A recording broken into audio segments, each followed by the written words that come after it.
Midnight, April 2011. A cramped office in Northern Virginia is lit only by the glow of a single monitor, its screen frozen on an anonymous forum post that shouldn't exist. A half-dozen analysts crowd behind a senior cybersecurity officer whose jaw is clenched so tight it's shaking. On the screen, a message. 6 words. I've moved on to other things. That's it. No signature, no warning, no goodbye. But everyone in the room knows exactly who typed it. Outside, storm winds rattle the windows. Phones buzz, someone curses under their breath. Because this isn't just the disappearance of a programmer, it's the silent vanishing of a figure who controls more economic power than some nations. Over 1 million untouched bitcoins, drifting in the dark. If he logs in again, markets move. If he speaks, governments react. And if he disappears, no one knows what happens next. What do we do now? A young analyst whispers. No one answers. Across the world, financial institutions brace. Intelligence agencies scramble. And somewhere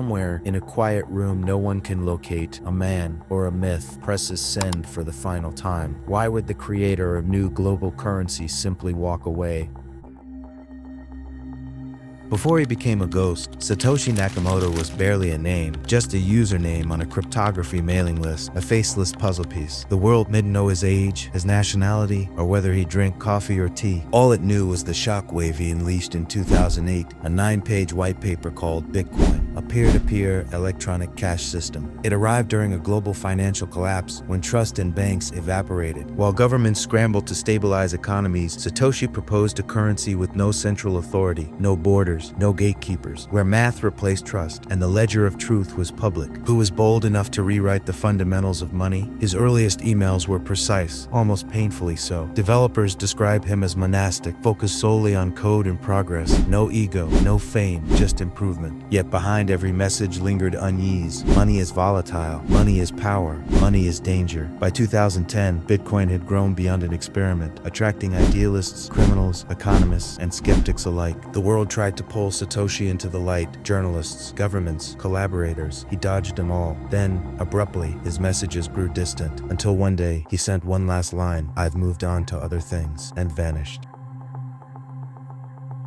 After Satoshi's final message, confusion rippled through the Bitcoin community. Developers refreshed inboxes. Forums erupted with speculation. Some expected him back in days, calm and precise as always. But days turned to weeks. Weeks turned to months. His accounts remained silent. There was no farewell manifesto, no dramatic flourish, just absence. Clean, surgical, absolute, like a door closing without a sound. The implications were staggering. Over 1 million Bitcoins sat untouched, wallets only Satoshi could access. An economic time bomb worth billions, later hundreds of billions. If he returned, markets could quake. If he sold, nations could destabilize. If he died, the treasure would sleep forever in cryptocratic amber. Some said he left to protect the project, avoiding a single point of failure. Others whispered darker possibilities, threats, coercion, removal by unseen powers. The truth was simpler and stranger. Bitcoin had a creator, but now it had no master, and the world was about to discover what that really meant.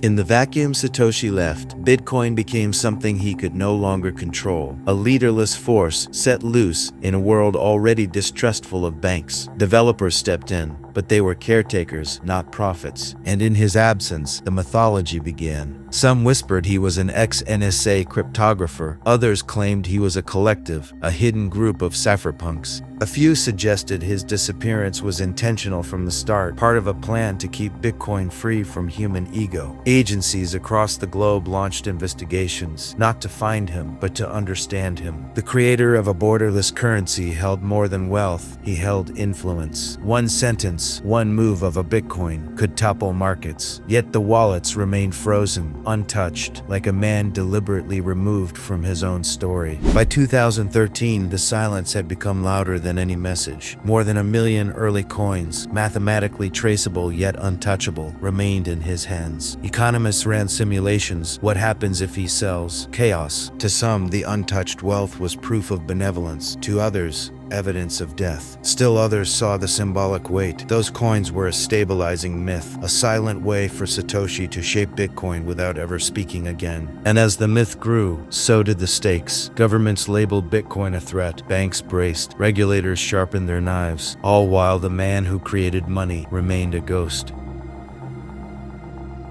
As Bitcoin gripped global finance, the search for Satoshi Nakamoto became an international obsession. Journalists, intelligence agents, private detectives, everyone wanted a name, accountability, someone to praise, blame, or question if the system collapsed. Suspects appeared like shadows: a reclusive academic in California, a cryptographer in Finland, a programmer in Japan. Dorian Satoshi Nakamoto, insisting he wasn't the one. Each time the spotlight fell, the target recoiled. None fit perfectly. None had the full pattern, the voice, the precision. Satoshi wasn't just hidden, he was meticulously absent, as if he'd spent a lifetime preparing to disappear. Even his writing revealed intention, a blend of British and American spellings, formal yet neutral, designed to obscure identity, not express it. But while the world hunted the man, they missed the bigger truth. Satoshi never wanted followers. He wanted a revolution, and it had already begun.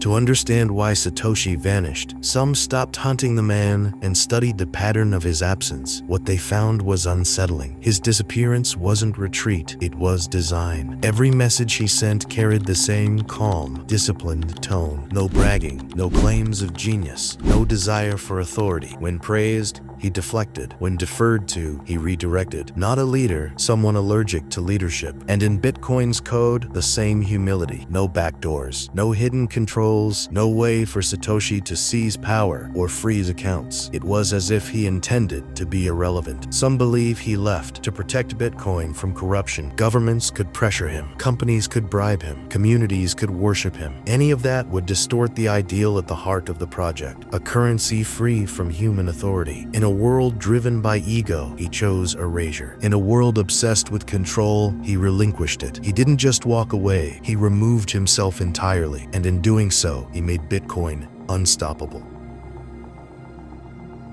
More than a decade after his final message, Satoshi Nakamoto exists as shadow and legend. His absence is woven into Bitcoin's DNA, a reminder that the system is bigger than any one person. Developers maintain the network, investors speculate, governments debate regulation, but the original architect is nowhere to be found. His untouched coins remain frozen, a silent monument to restraint and mystery. Every headline about Bitcoin's rise or crash echoes the same question: what if Satoshi returned? Markets would tremble. Economies might shudder. The man who created money holds the power to rewrite history, yet chooses silence. Perhaps that is his ultimate genius. By vanishing, he ensured Bitcoin's story would belong not to him, but to the world. A ghost whose creation lives, breathing unpredictably, shaping lives and fortunes without a hand to guide it. No interviews, no photographs, no appearances, only code, untouched wallets, and 6 final words.